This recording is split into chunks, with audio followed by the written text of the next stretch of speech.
Thank you, Corinne, and many others for inviting me here and giving me this honor, actually, to speak to you. I'm still overwhelmed also by the spatial arrangement. I've never preached in a church. I promise I won't preach to you, but just share some ideas on the relationship between politics and emotions. Now, many observers of current politics, be it in the US or in Europe, in Germany or in the Netherlands, many comment on what they see as an increasing emotionalization of politics. They point to pictures like these, and they accuse populism, mostly right-wing populism, of excessively appealing to emotions. Emotions, so the argument goes, are put center stage in populist appeals where they find a ready audience. Moreover, such emotions are mainly negative. Populism is about feelings of resentment, revenge, anger, and humiliation. In my talk, I will first share a few systematic ideas about the relationship between politics and emotions. Against this historical background, I will then ask how we can make sense of the recent phenomenon of emotional politics, or, as I would rather call it, the politicization of emotions. To start with, the relationship between politics and emotions is not a new subject, and this is, if I count correctly, the fourth time in this very short period of time that Aristotle has to be quoted here. As far back as classical Athens, both practitioners and theoreticians of politics have had a clear grasp of how deeply the two are connected. Aristotle gave good advice on how an orator with the use of rhetorical strategies could lead his audience to feel certain emotions that would then prove crucial in promoting certain political ends. His advice was well taken by Pericles in his funeral oration during the Peloponnesian War, as well as 2 millennia later by Abraham Lincoln in his Gettysburg Address. Ancient Athens and the modern United States were both classified as democracies, as a political system where the people ruled instead of an elite or a tyrant.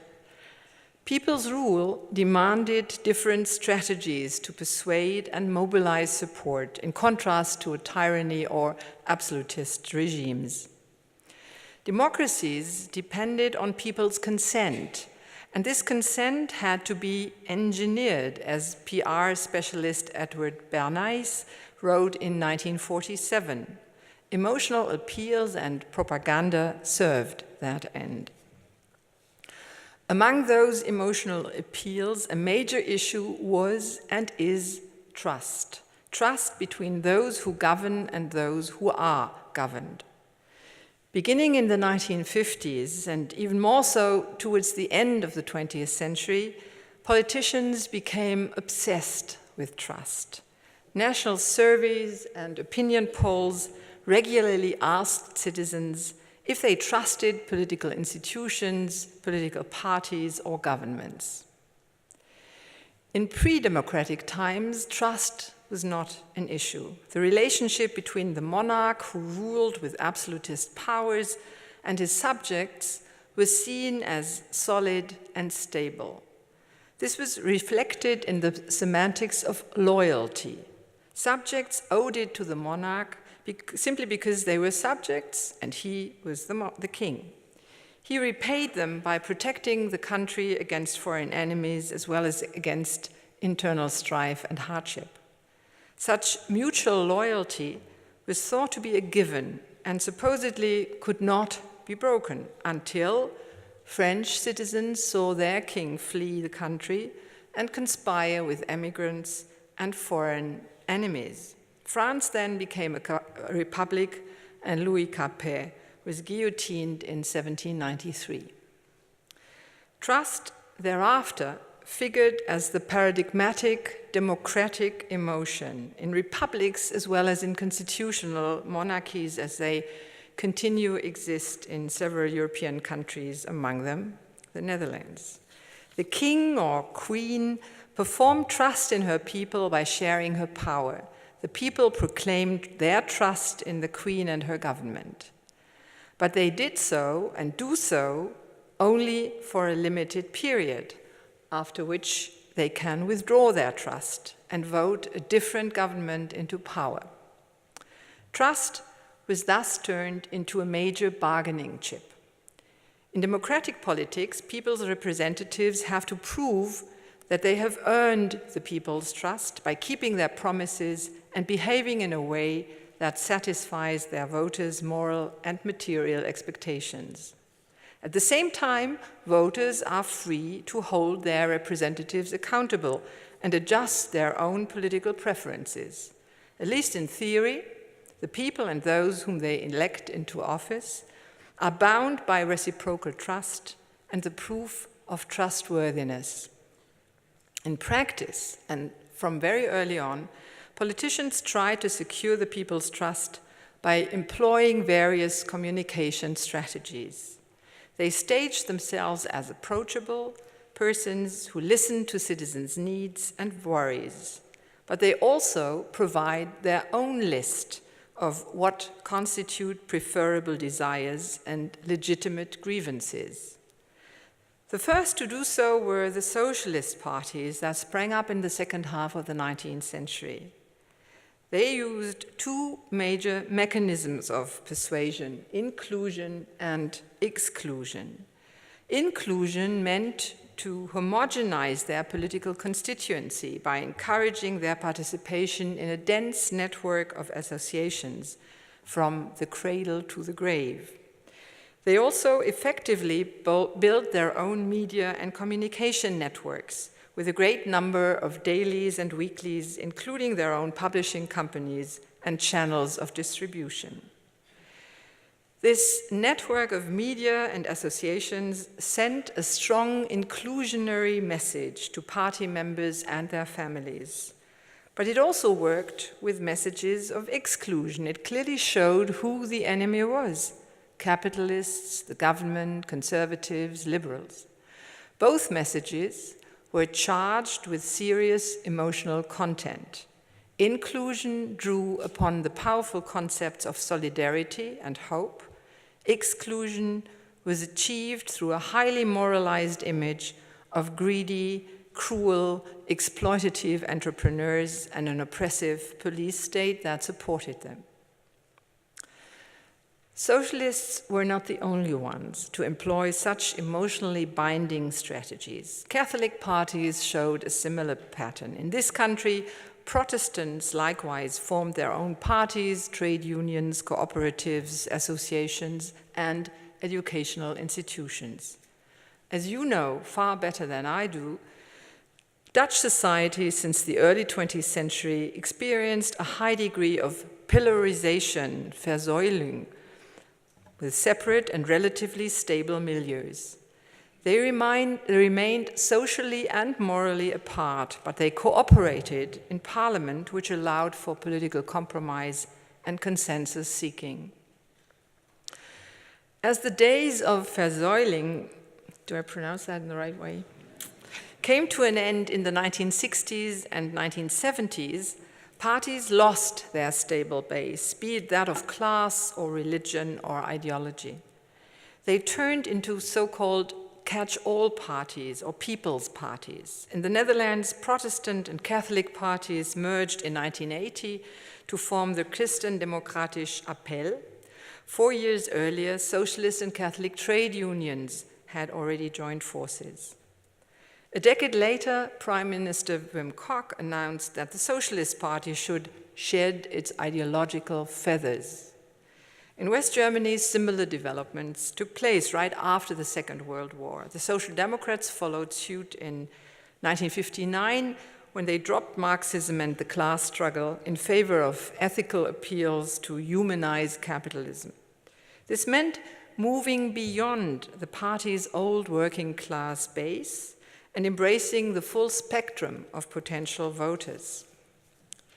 At this point, we might ask ourselves if so-called people's parties perform particular emotional politics differently from those parties or movements that cater to their own separate constituencies. Do people's parties find it more difficult to capture the hearts and minds of those who have little in common in terms of social or religious background and lifestyle? Can other parties that rely on relatively stable sources of support play the emotional card more readily and successfully? As a general rule, inclusionary feelings of solidarity flourish better in close-knit milieus with a common base of reference. Exclusionary emotions are likewise easier to tap into and channel when people agree on a common enemy. In contrast, the emotional repertoire of people's parties must by nature be more diverse and less specific. Broader ethical concerns take the place of sharp and explicit ideologies. The ability and willingness to compromise is, from the very start, built into parties that try to enlist broader sections of the population. Both on the positive and on the negative end of the emotional spectrum, those parties tend to be moderate and reserved. They habitually temper down strong and passionate emotions rather than feed and fuel them. This resonates with how the media system that we've just heard about has operated since roughly the mid-20th century. Compared to when the era of mass media got started, newspapers have become far less politically pillarized or segmented. Around 1900, each group, Catholics, Protestants, socialists, liberals, conservatives, read their own specific papers. Since the 1950s, the media landscape has become more general and less ideologically committed. The press, public radio, and TV speak to broader audiences and refrain from taking political sides. Private channels, at least in Europe, have largely copied this policy. Even the yellow press is not openly partisan. Its millions of readers have different political leanings and cannot easily be identified with one party or the other. Tabloids are particularly notorious in Britain, but continental European countries also have their share of what is called sensational journalism. The term itself indicates that these papers are heavily geared towards stirring up emotions. Sensational headlines in large, bold print capture readers' attention, and visual material supports the moral message. Such tabloids are fast to distinguish between friend and foe. They present the world in black and white, and each problem finds an easy solution. Even if sales have dropped since the 1990s, they still find a mass audience, both offline and online. Their political impact should not be underestimated. They can make politicians by, for example, reporting positively and providing colorful home stories, and they can destroy them. Remember the famous quip by Matthias Döpfner, head of the Springer press empire, who rides the tabloids lift upwards, also rides it downwards. Everybody has to decide for him or herself. The decision, though, is not an easy one, especially not in times of personalized politics. Those times started roughly in the 1960s, and mass media, not just tabloids, but also, and above all, illustrated magazines, lent a helping hand. John F. Kennedy features as the first politician to dive into such politics. Willy Brandt was his eager disciple. By focusing on the central candidate rather than on party programs and platforms, his person and personality occupied center stage. His looks, his family life, and his biography were of major importance, and so with his way of smiling, charming, and seducing. Emotions flowed generously in both directions. The candidate wooed the public, and the public felt acknowledged and understood the candidate. The charismatic politician was back and has been ever since. In most cases, charisma is closely tied to gender, male gender, to be sure. Women in politics find it far more difficult to seduce, despite their allegedly natural proclivity to do so. Men are allowed to use emotions in many ways. They can show rage as much as tenderness, anger as much as enthusiasm. They can even put hurt feelings on display. In such cases, women would immediately be scolded as thin-skinned and overly sensitive, overly emotional. Whatever emotion they showed, it would be either too large or too small. May I remind you for a moment of Hillary Clinton's first presidential campaign in 2008.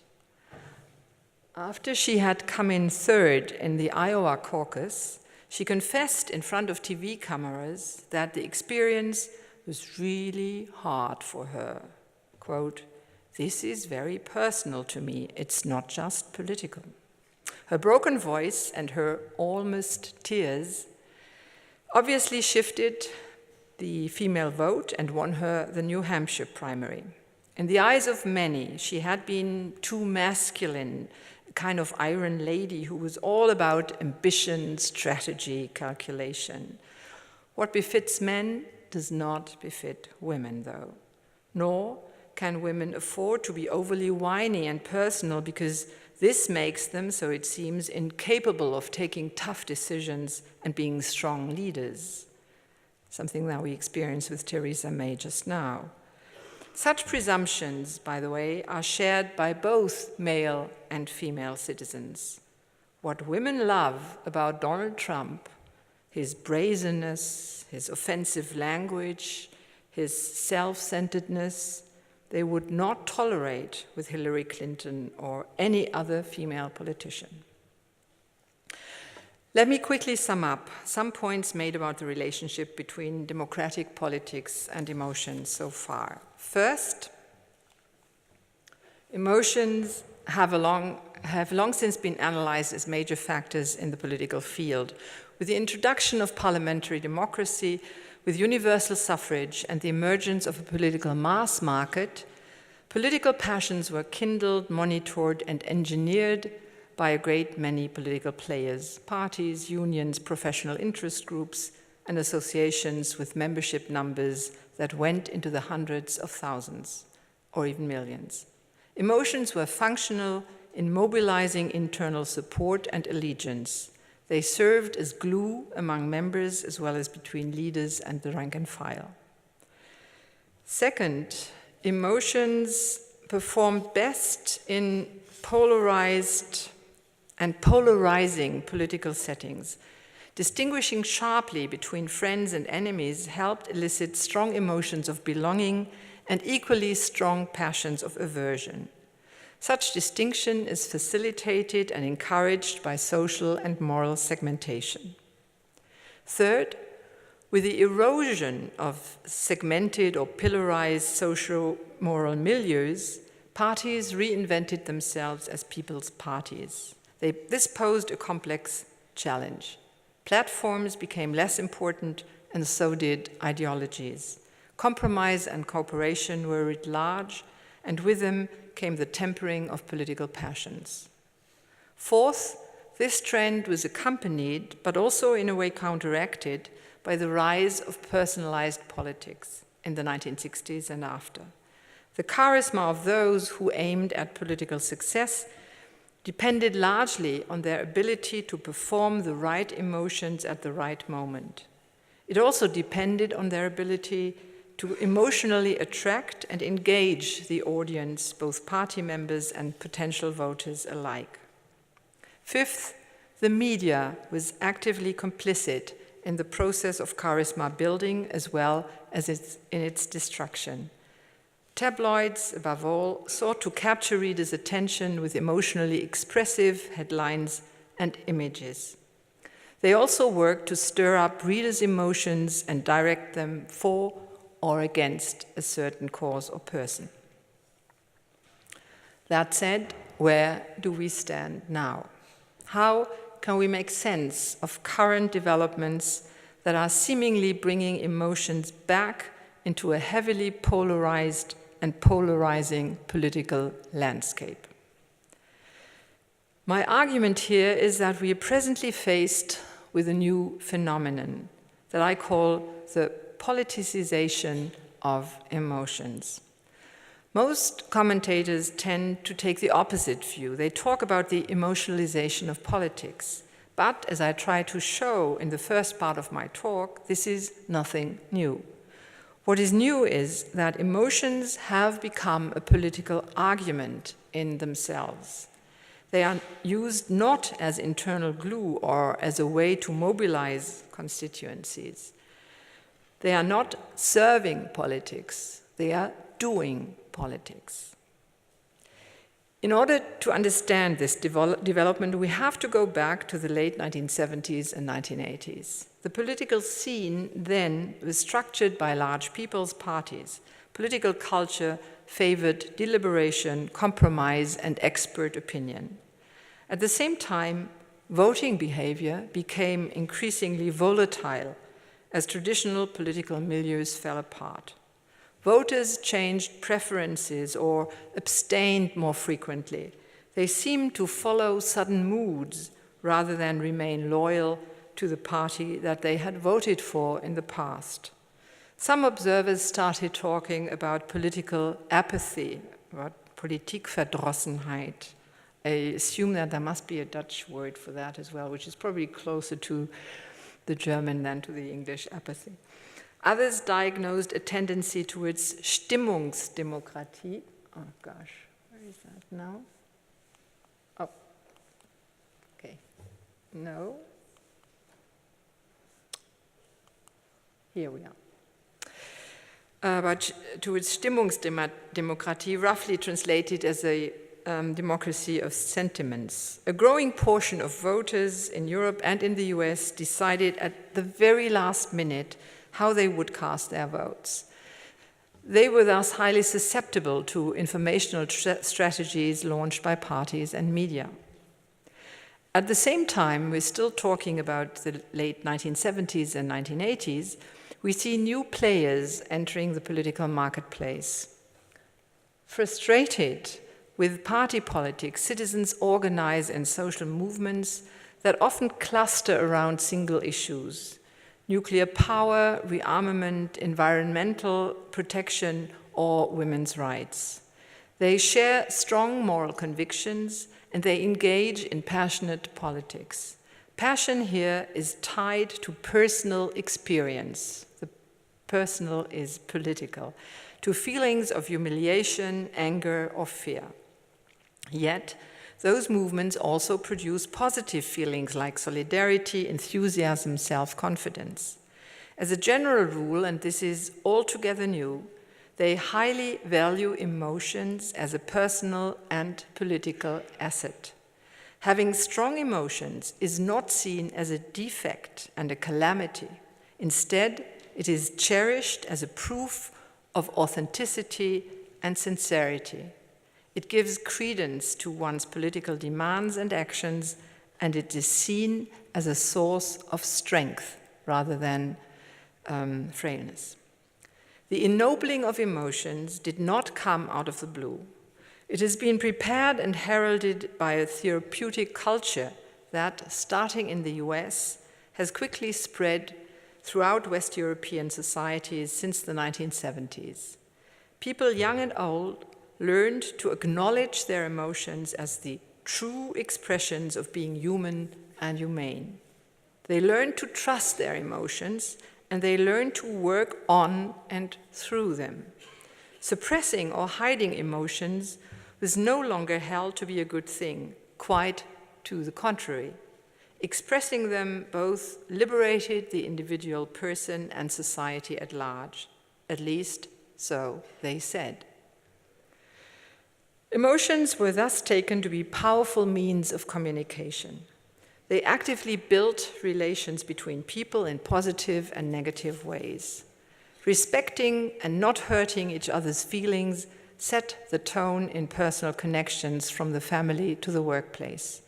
In politics, it introduced a new emotional style that emphasized concern and affectedness, Betroffenheit on the one hand, compassion and empathy on the other. The new political language was spoken most prominently by the parties that emerged from the wave of grassroots democracy. In the Netherlands, these are parties like the PSP and the PPR that in the early 90s would fuse into the Green Left Party. Radical leftist groups also learned the language. They use it to legitimate the war they continue to wage against capitalist gentrification and G20 summits.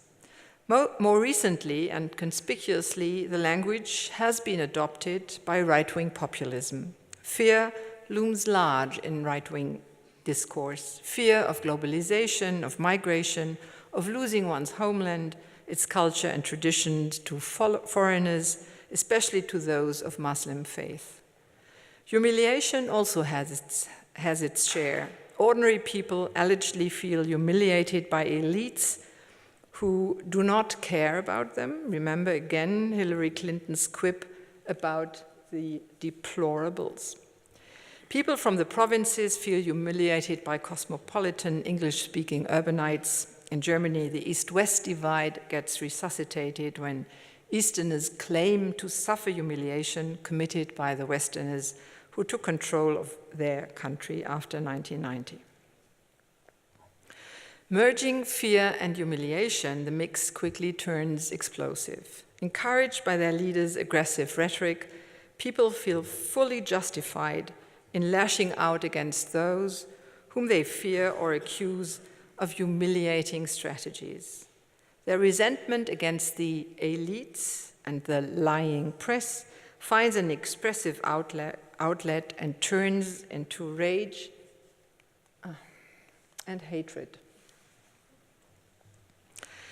Amplified and magnified by social media and their respective filter bubbles, the distinction between friend and foe, between us and them, takes on an even sharper, more exclusionary quality. The rally cry, "We are the people,"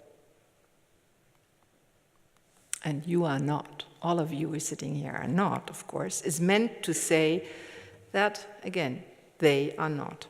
Instead, they, us, betray the people. They manipulate the people to the delight and advantage of foreign powers. With right-wing parties on the rise in most European countries, such emotional language poses a problem. It is not to repeat turning politics emotional. This is old hat. Instead, it is about politicizing emotions by turning them into political arguments, or rather statements, in and of themselves. The way you feel forms the basis of how you act politically.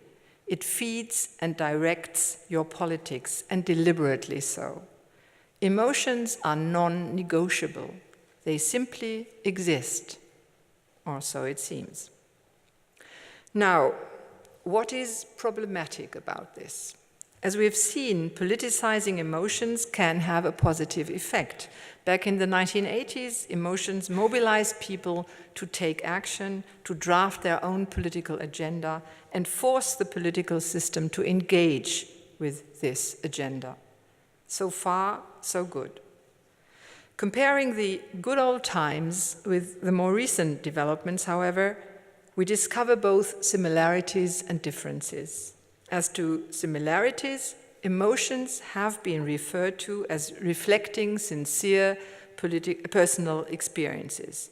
They thus express deeply felt individual concerns. This lends those concerns a political urgency that asks for a valid response. And here is where things move apart. The social movements of the late 20th century were democratic in the sense that they trusted in the principles of deliberation agenda setting, and cooperation. Right-wing populism, and we might add left-wing populism of the kind of Jean-Luc Mélenchon's La France Insoumise, such populism is not about cooperation and deliberation. It does not trust in or expect the system to respond. Instead, it rejects that very system and its rationale. In the name of direct democracy, people's rule, populist parties and movements denounce democratic conventions and values like minority rights. Their emotional setup is not about opening political communication, but about closing it. Emotions do not build political relationships, but prevent them. What lessons can we draw from this? In my view, the lesson should not be to denounce emotions and accuse them of contaminating the otherwise sound and noble political process.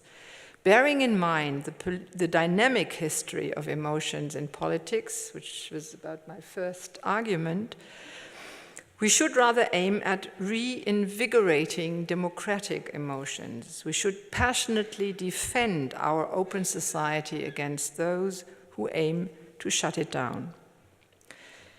Remembering my second historical argument, we should not be surprised at what we observe at the beginning of the 21st century. Political polarization lends itself to strong emotions, both inclusionary and exclusionary. In our own times, political polarization follows from the politics of no alternative that some have called post or post-democratic politics. Right and left-wing populism reacts to those politics by presenting their own polarized and polarizing vision.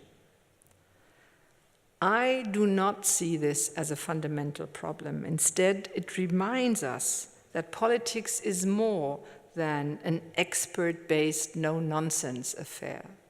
Politics is about finding out how we want to live together, both nationally and globally. Politics is about visions of the good life, and those visions are never uniform. Even the famous Polder model of democratic cooperation and compromise, see my third argument, allows for more than one kind of vision and for competition between them. Such competition can and should come about in a passionate but non-violent way. In order to reach the hearts and minds of people, political language can and should make use of strong and inclusive emotional appeals. This is facilitated by what I've called in my fourth historical argument, the rise of personalized politics since the 1960s. The trend still continues and allows for widely different approaches to emotionally engage the public. Authenticity matters, and so do consistency and credibility and trustworthiness. At the same time, politicians should radically fight the current tendency to refer to emotional facts and to use emotions as political arguments of the "I feel this way and this is all that matters" sort. They should, above all, refrain from enlisting social media. In my fifth argument, I drew upon the role of the media, especially tabloids, in stirring up political emotions. This is still relevant today. At the same time, though, things have radically changed with the advent of social media. We touched upon this in a former conversation. On the one hand, social media like Facebook and Twitter are highly complicit in emotionalizing politics and politicians, as well as in politicizing emotions. On the other hand, however, they are increasingly controlled by politicians themselves. Donald Trump is a case in point. Politicians deploy them to reach out directly, without journalistic filters, to their constituency. This allows for a seemingly personal and highly emotional, very tense, very intimate connection. But it also serves to further segment the political sphere and prevent communication between the various segments. To counter this truly dangerous trend, we should cultivate new forms of communication. My country talks, I'm not sure if that already kind of exists here in the Netherlands, might be a good beginning. Thank you very much.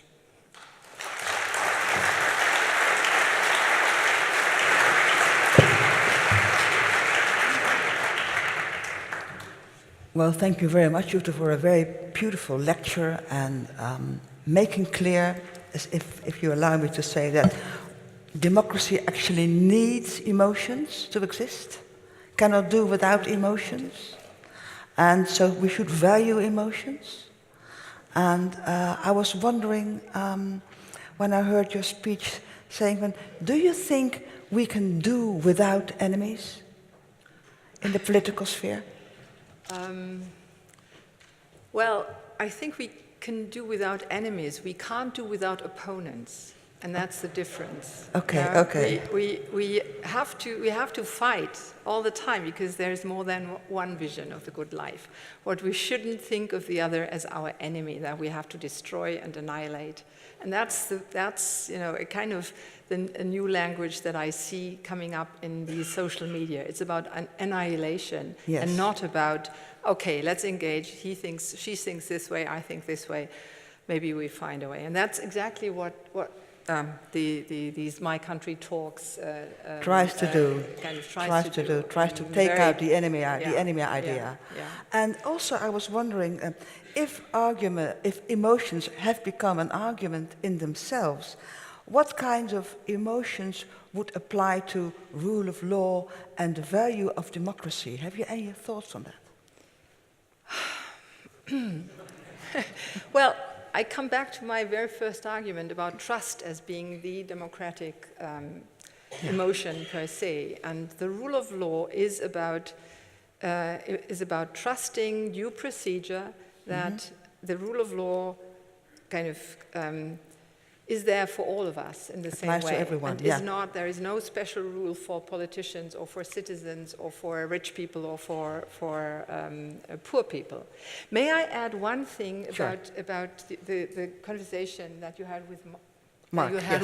Mark, yes.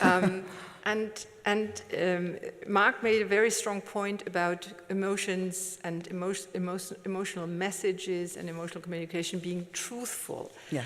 I thought to myself, it's not just about truthfulness, it's also about tactfulness. And that might be, it's not in my lecture, so you learn something by listening to other people.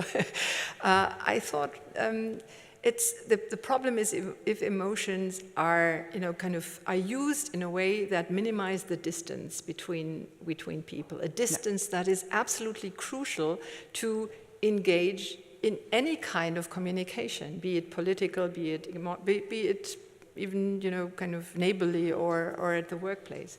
Once people lose the distance and the tact that allows for this distance, then it gets, difficult. I understand. So we all need emotional intelligence. That's what you're actually saying. In a way, yes. Well, thank you very much. Thank Please you. take an applause for Ute Frevert.